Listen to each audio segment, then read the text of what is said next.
Tapi tahun 2006 kena longsor di Sinjai, efeknya di Wasokeng, ya saya juga kena imbasnya. Rugi saya 200 jutaan, ya itulah namanya usaha. Yang rugi itu pengusaha, yang untung juga pengusaha. Tahun 2010, alhamdulillah ya memang lumayan karena jauh lebih tinggi harga produksi dibanding bahan bakunya.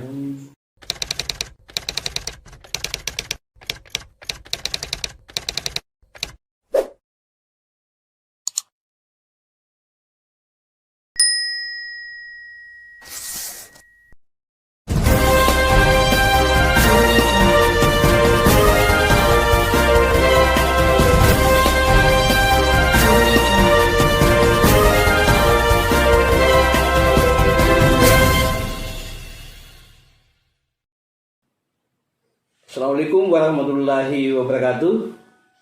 Bigens balik lagi di kanal YouTube Bulukumba Inspiring, kanal motivasi dan inspirasi. Bigens, pada kesempatan kali ini kita kembali dalam segmen Bicara, sebuah segmen bincang-bincang santai penuh inspirasi yang senantiasa menghadirkan sosok atau tokoh inspiratif. Nah, sosok atau tokoh inspiratif saya pada kesempatan kali ini adalah seorang pengusaha ayam petelur yang ada di Desa Dewi Tirau. Boleh dikata usaha ini termasuk usaha ayam petelur terbesar di Desa Dewi Tirau, bahkan di Bonto Tirau. Beliau pernah jadi tenaga magang di Jepang, lalu selanjutnya beliau kembali ke Indonesia dan mengembangkan usaha ayam petelur. Saya langsung saja sapa beliau. Assalamualaikum warahmatullahi wabarakatuh. Gimana kabarnya, Deng? Alhamdulillah sehat. Iya. Sejak kapan usaha ayam petelur ini, Deng, dimulai? Jadi usaha ini saya mulai sejak tahun 2010, kalau saya salah sekitar itu. Sudah kurang lebih 10 tahun. Ya, masih tapi 11 tahun. Ya, sebelum itu, Deng, saya minta diceritakan dulu tiba-tiba ke Jepang itu, waktu itu bagaimana jalan ceritanya itu? Jadi begini sebetulnya. Jadi dulu itu tahun 99 saya selesai di Unhas, meskipun di masa-masa kuliah kita aktif mengajar di LBB Gama. Kemudian waktu itu setelah beberapa lama saya mengajar, saya keluar dengan 10 tim anak teknik Unhas Universitas Hasanuddin. Kita merintis lembaga bimbingan belajar baru, jadi namanya LBB Gajah Mada waktu itu. Jadi 10 orang kita berteman tim untuk membuat lembaga baru. Alhamdulillah sekarang sampai besar. Tapi setelah itu saya selesai tahun 99. Lalu saya diterima di Buka Teknik dan ingin ditempatkan di daerah Jawa. Saya tidak mau waktu itu. Kemudian motivasi yang kedua, kita butuh modal. Saat itu adalah zamannya di penghujung pemerintahan Presiden Soeharto, krisis moneter yang melanda kita Indonesia. Sehingga kita anak-anak muda berpikir, terobosan apa yang bisa kita lakukan untuk bisa hidup. Itu dulu. Tidak usah kita berpikir keluarga, bisa hidup. Karena kebetulan adik saya juga nganggur, saya 2 saudara nganggur. Nah, ini tantangan besar bagi saya. Bagaimana supaya dia juga bisa lanjut sekolah. Sehingga seiring dengan itu ada lowongan untuk ke Jepang. Konon kabarnya waktu itu kita tidak butuh modal. Jadi tinggal ikut tes, lulus pergi. Itu. Alhamdulillah saya ikut dan saya diterima, lulus dan kerja di Jepang selama kurang lebih 3 tahun. 3 tahun di sana, Deng? 3 tahun. Dan memang target kita adalah modal. Karena kita sudah sampaikan bahwa gaji awal waktu itu 15 juta per bulan. Sudah tinggi waktu itu, Deng. Perkalian sudah jalan. 3 tahun saja wah kita sudah bisa hitung. Oh, sekian modal. Kalau kita kembali ke Indonesia ya kita sudah bisa berdikari.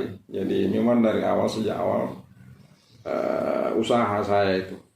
Jadi ada target memang begitu selesai di Jepang kembali Indonesia harus ada usaha. Harus ada usaha. Ada usaha. Harus ada usaha. Tapi apa yang membedakan dari tenaga kerja Indonesia dengan tenaga kerja Jepang dari segi produktivitas kerja misalnya? Sebetulnya dari segi kecerdasan lebih cerdas Indonesia. Oh gitu. Iya. Tapi yang jauh hebatnya Jepang itu etos kerjanya tinggi. Jadi dia tidak ada rasa bosan untuk sedikit pun untuk bekerja. Pokoknya maunya dia kerja. Iya. Dan itu yang membedakan dengan tenaga Itu kerja yang membedakan prinsipnya dia. Orang Jepang itu kalau tidak kerja itu sudah dianggap mati. Gitu. Nah, kalau gitu biasa kan masih banyak. Kita enak-enakan saja. Tanpa kerja bisa hidup. Nah, memang ini sebuah nikmat yang diberikan oleh Yang Maha Kuasa Indonesia ini. Kita kan daerah kaya. Nah, ini yang membuat kita manja. Manja kita. Artinya meskipun tidak bekerja ya bisa hidup. Tapi kan lebih baik lagi kalau Indonesia ini penuh dengan hasil yang luar biasa. Lalu kita kreatif, mandiri, bisa bikin usaha yang punya prospek yang bagus, ya lebih bagus lagi. Artinya apa? Pikiran saya pada saat itu berarti kita jauh lebih bisa maju Indonesia daripada Jepang. Jepang itu kan daerah-daerah tandus. Dengan sumber daya alam terbatas di Jepang itu bisa dikelola maksimal ya dengan tenaga kerja yang SDM yang bagus, dan ya. Betul. Beda kita yang SDM melimpah, tetapi dari segi etos kerja tenaga kerja kita masih terbilang lemah etos kerjanya. Lemah etos kerjanya. Dan begitu dari Jepang misalnya 3 tahun berikutnya, itu langsung usaha ayam putih ini atau ada usaha sebelumnya yang dijalankan? Jadi sebelumnya saya sementara di Jepang waktu itu, saya sudah melirik Indonesia, selalu melihat apa yang cocok. Jadi pada saat itu tahun 2000-an, saya melihat kita ini kan di pedesaan. Artinya potensi apa? Saya lihat waktu itu potensi apa yang cocok di pedesaan. Saya melihat waktu itu, harga udang melonjak tinggi di dunia pasaran. Jadi kalau saya masuk di Alfamart, di warung-warung Jepang itu, kita mau beli makan udang, mahal sekali nih. Sehingga waktu itu saya cek di Indonesia, ternyata memang mahal. Udang itu 100.000 per kilo gitu. Sehingga saya hitung-hitung estimasi, kalau kita punya tambak 1 hektar berapa hasilnya. Ternyata saya telepon langsung ke Indonesia, kampung kita, orang-orang tua, katanya 1 hektar itu bisa 1 ton. Artinya apa? Dalam 1 hektar kita bisa menghasilkan 100 juta. Nah, ini yang menginspirasi saya, sehingga waktu itu saya kirim duit, beli tambak waktu itu. Jadi asalnya dari situ saya bikin usaha. Ini menjanjikan. Jadi setelah pulang dari Jepang tahun 2004, langsung saya kelola itu tambak. Alhamdulillah memang berhasil awalnya. Tapi tahun 2006 kena longsor di Sinjai, efeknya di Wasokeng, saya juga kena imbasnya. Rugi saya 200 jutaan, itulah namanya usaha. Yang rugi itu pengusaha, yang untung juga pengusaha. Jadi dari situ mulai berpikir untuk beralih ke usaha lain. Saya tidak menyerah waktu itu. Saya cuma melihat, masih banyak potensi-potensi yang lain. Sehingga waktu itu saya ke Sidrap, kebetulan ada teman, dosen, saya telepon, saya ada musibah ini, saya mau jalan-jalan ke situ sekalian memplongkan pikiran. Ini beban berat ini. Tapi kan prinsip kita, semuanya ini kan milik Allah.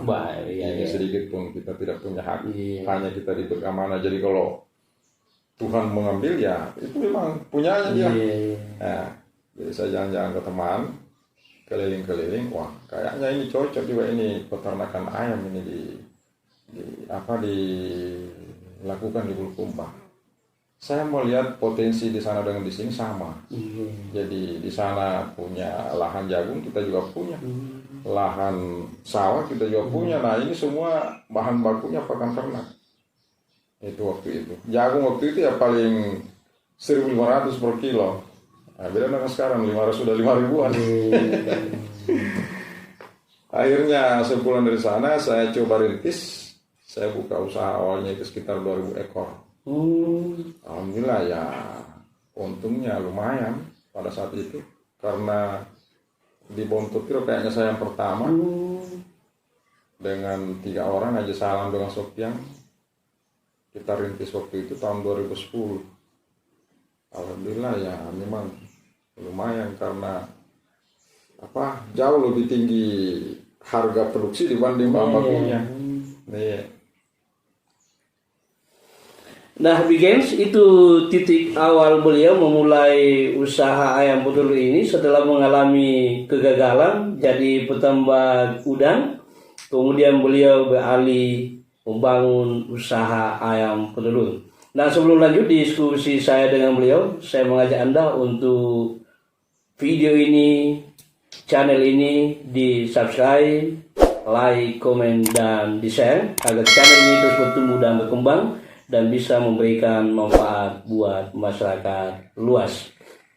2.000 pertama dulu udah ya? Ya, sekitar 2.000. Itu selanjutnya berkembang menjadi ya sekitar 15.000. 15.000 sampai sekarang 15.000 udah ya? Ya. Sekarang di kandang ada 5. Ada ya 6. Ada 6 ya. Iya.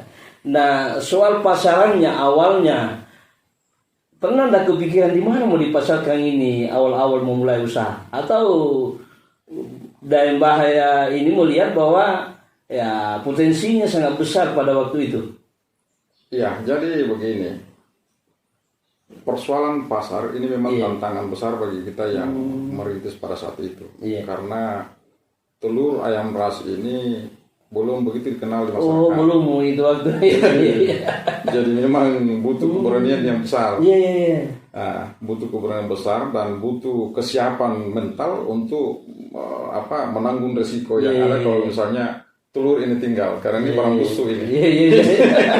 Artinya kalau tidak bisa lama-lama. Sehingga pada saat itu kita harus jeli di mana kita dapatkan pasar yang tepat sesuai dengan target waktu. Jadi telur itu tidak bisa lebih dari 2 minggu. Tunggu dulu deh. Jadi masyarakat waktu itu belum terlalu familiar dengan telur seperti itu deh. Belum ya. Nah, nanti setelah itu ya dicari pasarnya atau bagaimana? Ya, saya cari pasarnya. Iya. Waktu itu bahkan saya yang keliling biasa. Oke, mobil pickup untuk datangi kios-kios itu. Oh iya. Ya, bahkan kita biasa nongkrong di pasar. Itu lagi keadaan ada laku, tidak ada. Ini suka dukanya deh. Iya. Sehingga waktu itu setelah memasuki tahun kedua,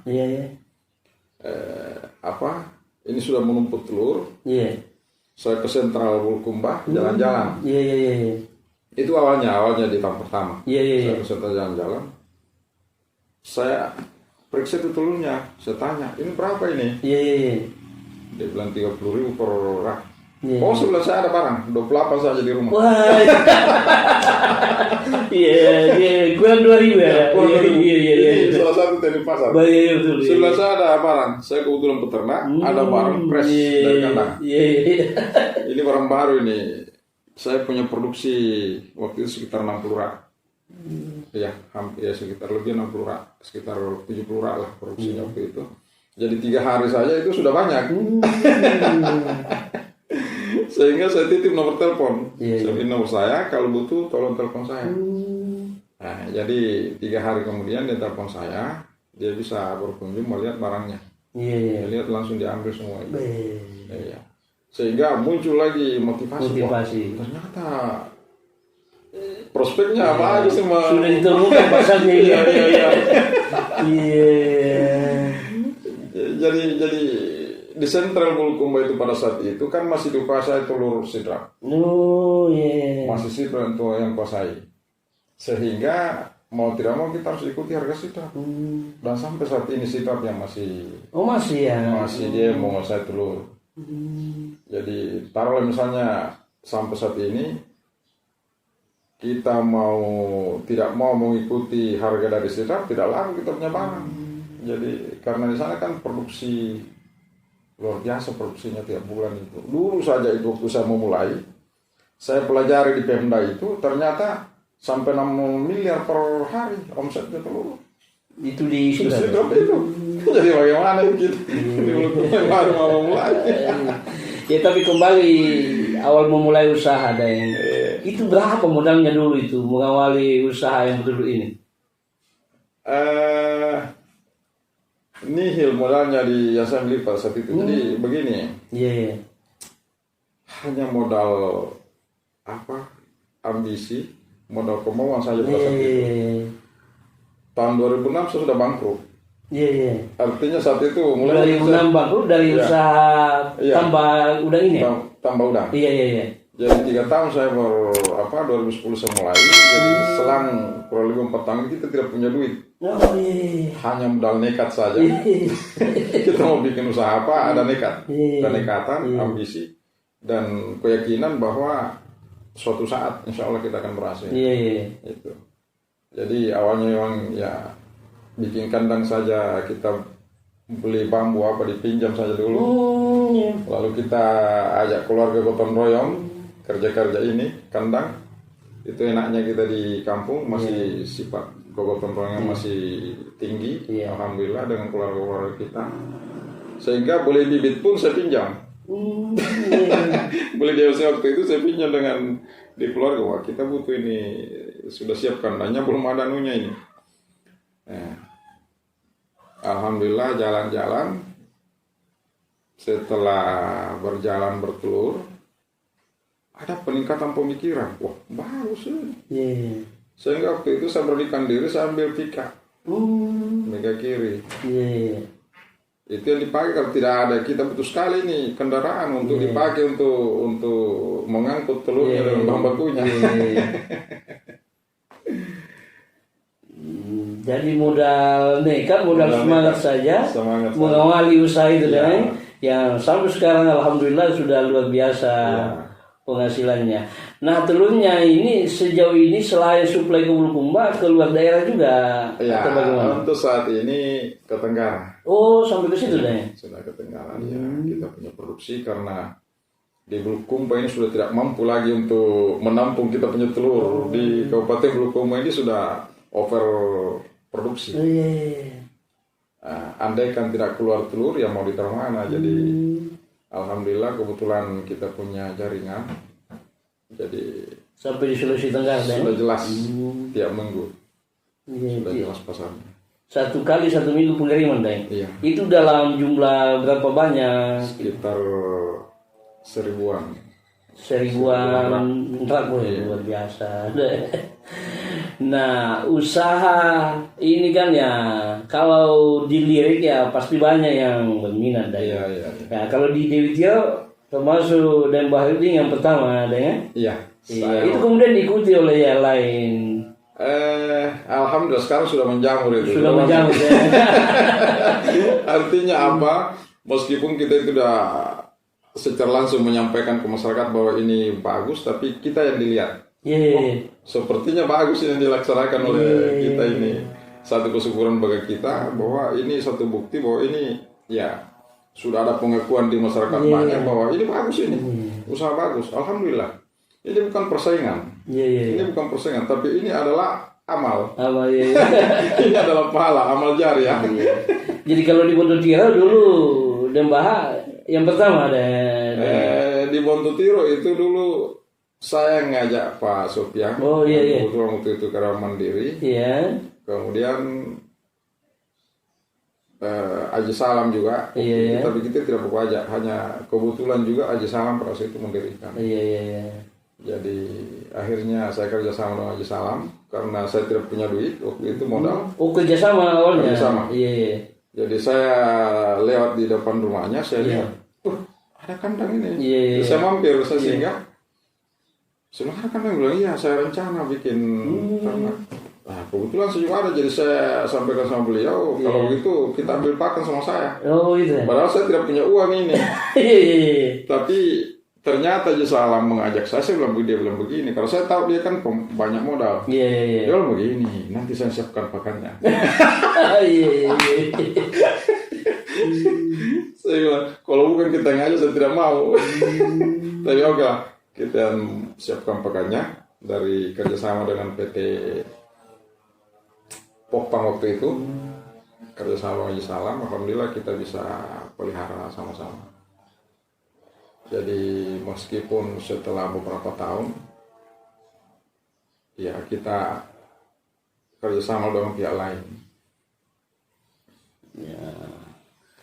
Jadi sekarang yang awalnya hanya kita dengan beberapa orang itu sekarang sudah menjamu, saya lihat ya. Sudah menjamu. Iya, bahkan di desa-desa lain juga seperti itu.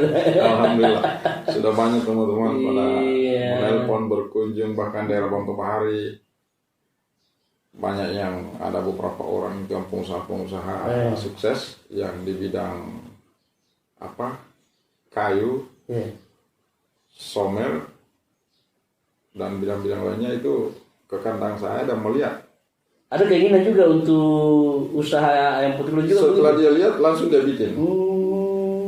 Termasuk Haji Kardi, Haji Inul yang somel. Iya. Itu sama dari kandang. Jadi boleh dikata dan Bahar ini sudah jadi konsultan begitu, mendampingi orang-orang yang mau melakukan atau mendirikan usaha yang sama begitu. Artinya begini, bukan saya mengajak. Iya. Tapi mereka melihat dan menanyakan tentang bagaimana merintis usaha ini. Jadi kita berikan semua ilmunya. Siapa saja yang bertanya kita berikan. Oh gitu. Ini amal. Jadi bukan saja duit yang langsung dikasih orang amal, bukan. Tapi ilmu, kalau kita betul-betul ada di kita, ada di diri kita, ya kenapa tidak? Ini adalah amal jariah meskipun kita sudah tiada. Kalau masih ada hasilnya ini ilmu, ya tentu. Ini tabungan akhirat. Nah, dan kalau boleh saya tahu omsetnya ini per hari atau per bulan itu berapa, Dan? Kalau sekarang omsetnya menurun. Iya. Jadi saya kira semua peternak bukan cuma di Bulukumba, Sulawesi Selatan, bahkan se-nasional. Semua mengeluh saat ini akibat daripada pandemi COVID-19. Jadi bicara soal omset sangat drastis menurun, bahkan banyak yang gulung tikar. Saya melihat situasi itu banyak sekali gulung tikar, termasuk yang di Sitrap itu yang besar-besar itu dia kurang populasinya. Tapi saya pribadi bukan mengurangi malah menambah. Ya itu rahasianya bagaimana di sisi lain ya, di tempat lain mengurangi populasinya untuk menghindari melonjaknya misalnya membukanya modal misalnya tapi Bahar ini malah semakin meningkat itu. Jadi rahasianya begini sebetulnya banyak jalan lain ke Roma sebetulnya. Oh begitu ya. Jadi modal kita ini yang paling utama kan cara kita, cara berpikir kita bagaimana caranya. Intinya itu kita dari awal ini tidak punya duit, bisa. Sekarang sudah ada modal. Modalnya apa? Sudah ada kandang, sudah ada dasarnya. Lalu datang pandemi. Ini betul-betul tantangan besar bagi kita. Tapi di sisi lain, di pihak kita harus berpikir, jangan kita kalah. Jangan kita kalah dari pandemi ini. Saya sudah usahakan di grup teman-teman peternak bahwa ada masanya kita indah. Ada masanya kita bahagia. Oke lah, sekarang kita bersusah-susah dulu, karena ini adalah sebuah cobaan yang tentunya kita harus jalani dengan penuh kesabaran dan iman kepada Yang Maha Kuasa, kepercayaan bahwa keyakinan bahwa suatu saat kita lebih indah daripada sekarang. Makanya saya selalu berpikir bagaimana caranya menambah. Macam-macam. Jadi saya sepakat dengan Pak Dewan ini, Haji Tamrin di Kajang. Iya. Kebetulan beliau juga peternak. Iya. Ya sama-sama bertekad bahwa kita menambah, jangan kendor. Iya. Bagaimana caranya itu tergantung dari pribadinya orang, setiap orang. Jadi si A, si B, si C itu kan beda-beda caranya. Iya. Nah ini dampaknya cara. Saya kira begitu. Iya, tapi sebelum pandemi ya kembali lagi. Sebelum pandemi itu omsetnya berapa kalau bisa saya tahu? Ya kisaran 1 miliar lah. 1 miliar? Iya, omsetnya. Luar biasa. Dalam sebulan bisa mencapai berapa? 1 miliar itu? Artinya omset secara keseluruhan. Oh, secara keseluruhan Iya. begitu ya. Kalau apa? Perharinya kita kan produksi 200-an rak. 200-an rak. 200 rak. Jadi harga telur itu kan setiap minggu 3 kali perubahan harga. Jadi kita tidak tidak pasti bahwa hari ini sekian, besok sekian, enggak. Seperti yang saya katakan tadi bahwa telur ini kita soal harga masih dikuasai oleh sidrap. Jadi berapa harganya sidrap ya kita ikut itu. Tidak bisa tidak kalau populasi banyak. Karena telur ini kan harga nasional. Ya termasuk di Jawa, terutama di pusat telur ini di Blitar. Masih acuannya di sini. Jadi sidrap ini acuannya juga di Blitar. Ini nasional, makanya kalau di Blitar mengamuk ke Pak Jokowi ya kita tentunya mengamuk juga karena satu rasa. Bahan bakunya sampai jagung sampai sekitar 6 ribuan itu kita sudah rugi. Saat ini rugi semua peternak. Nah terakhir dan apa pesan, apa harapan-harapan kepada masyarakat misalnya baik yang sudah menjalankan usaha ini maupun yang baru memulai atau punya keinginan untuk memulai usaha ayam petelur ini deh. Ya, jadi begini, hidup ini di dunia sementara. Makanya selagi kita masih diberikan kesempatan oleh Yang Maha Kuasa untuk hidup, kita manfaatkan waktu ini, bukan hanya cuma usaha sektor di peternakan, tapi semua sektor. Saya kira di Indonesia ini penuh dengan potensi. Jadi bahkan malah saya berpikir, karena contohnya saja, ternak ini saat ini agak turun dia punya di sisi ekonomi, tapi bahan bakunya naik. Maka kita melirik lagi ke kebun. Ini saya kira sebuah peluang bagaimana kita memanfaatkan lahan untuk ditanam jagung. Karena jagung sekarang ya sekitar 5.000-6.000. Artinya apa? Kalau kita punya lahan 1 hektar, taruhlah 1 ton, kan sudah ada 5 jutaan. 5 jutaan. Jadi kalau sampai 5 ton, 25 juta. Jadi kita tetap semangat, karena ini adalah ujian dari Yang Maha Kuasa, dan saya yakin semuanya akan baik. Ya terima kasih Deng. Ya tetap semangat menghadapi pandemi ini dan jangan pernah berputus asa. Nah itulah diskusi saya dengan beliau, kanda saya Bapak Baharudin Ngeste, yang pada kesempatan kali ini diberikan waktu untuk bertandang ke rumah beliau dan kandang ayam petelur beliau. Sekali lagi terima kasih Deng atas kesempatannya, dan untuk Anda sekali lagi jangan lupa channel ini, video ini di subscribe, komen, like, dan di share agar channel ini bisa bertumbuh dan berkembang dan bisa memberikan manfaat buat masyarakat luas. Akhirnya terima kasih. Assalamualaikum warahmatullahi wabarakatuh.